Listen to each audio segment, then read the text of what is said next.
दोस्तों स्वागत है आपका अपने चैनल में जिसका नाम है एजुकेशन डिजिटल। दोस्तों REET, CTET, UP TET और डी ट्रिपल एस बी की हाल ही में जो वैकेंसी है, देखिए डी ट्रिपल एस बी के लिए भी ये टॉपिक जो है आज हमारा बहुत ही इंपॉर्टेंट होने वाला है।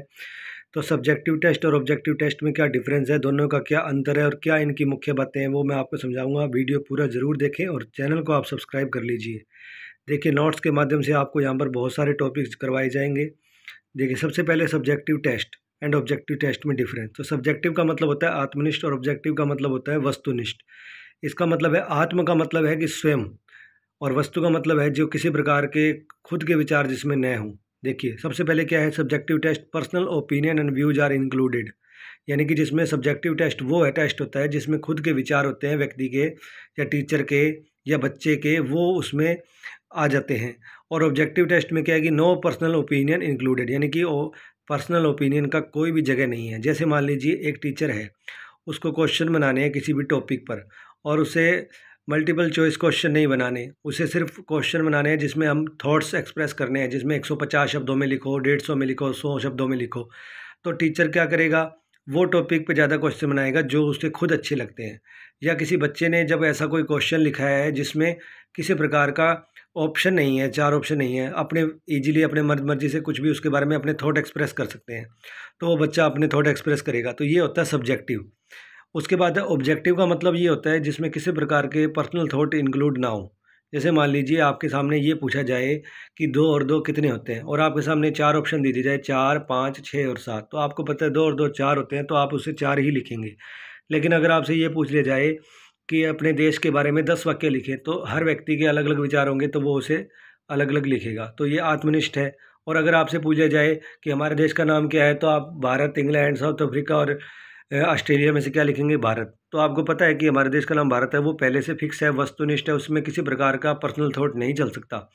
उसके बाद है लेस रिलायबल।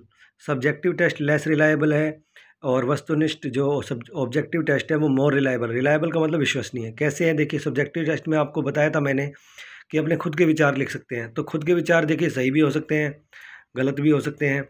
लेकिन ऑब्जेक्टिव टेस्ट में क्या है कि जो सही है वही हम जानते हैं, उसी के बारे में लिख सकते हैं। हम अपने पर्सनल विचारों को लिखेंगे तो वो गलत होगा। तो इसलिए ज़्यादा विश्वसनीय कौन सा है, सब्जेक्टिव टेस्ट।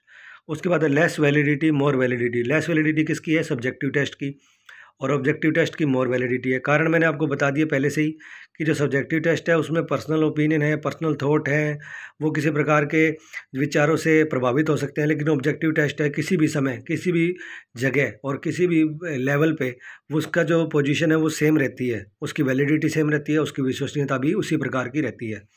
उसके बाद है टाइम कंज्यूमिंग। देखिए सब्जेक्टिव टेस्ट क्या है, टाइम कंज्यूमिंग। क्यों टाइम कंज्यूम है, देखिए मान ली बहुत बड़े क्वेश्चन दिए जाएंगे 100 वर्ड्स में, 500 वर्ड्स में, तो वहाँ पर टाइम ज़्यादा लगेगा। जबकि जो वस्तुनिष्ठ टेस्ट है, ऑब्जेक्टिव टेस्ट है, उसमें टाइम से भी कम। मान लीजिए आपको 15 क्वेश्चन देने हैं, तो आप क्या करेंगे, 4 ऑप्शन दे देंगे सभी क्वेश्चन के। तो उसमें क्या होगा, बच्चे को क्वेश्चन पढ़ना है और उसके 4 ऑप्शन में से एक ऑप्शन को टिक करके मार्कशीट शीट में भरना है। तो वहाँ पर टाइम क्या है, कम लगेगा, और कॉपी चेक करने में भी आपको बहुत कम टाइम लगता है।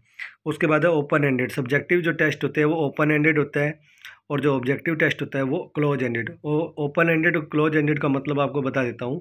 जैसे मान लीजिए आपसे ये पूछा जाए कि भारत के बारे में, भारत की अर्थव्यवस्था के बारे में आप 500 शब्दों में लिखिए, ठीक है। ये क्वेश्चन आपको इंग्लिश या हिंदी में किसी तरीके से पूछ लिया जाए, तो आप क्या करेंगे, किसी भी तरीके से किसी भी थॉट को आप उसमें एक्सप्रेस कर सकते हैं जो होगी अर्थव्यवस्था से रिलेटेड आपके दिमाग में आएगा।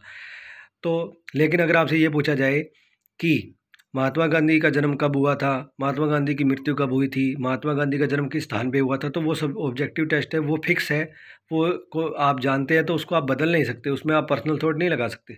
उसके बाद है descriptive and explanation type test.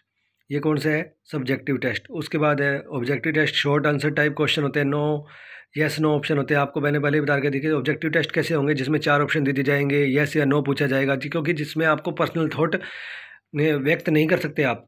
जबकि सब्जेक्टिव में क्या है, डिस्क्रिप्टिव है, आप अपने विचार व्यक्त करने के लिए आपको क्या चाहिए, एक्सप्रेस कर सकते हैं आप। उसके बाद है it is affected by previous experiences of self life. जो सब्जेक्टिव टेस्ट होते हैं वो आपके जीवन में जो कोई घटना हुई है या आपके पास्ट एक्सपीरियंस है उससे प्रभावित हो सकते हैं। जबकि जो ऑब्जेक्टिव टेस्ट हैं वो प्रत्येक कंडीशन में, it is same in every condition because of clear thought. ये क्लियर है, बिल्कुल फिक्स है और बिल्कुल ऑब्जेक्टिव है, इसमें किसी प्रकार के अपने थॉट्स का प्रभाव नहीं रहेगा। तो दोस्तों ये वीडियो था, चैनल को सब्सक्राइब कर लीजिए ताकि ऐसे ही शानदार वीडियो आपको मिलते रहे। Thank you to all.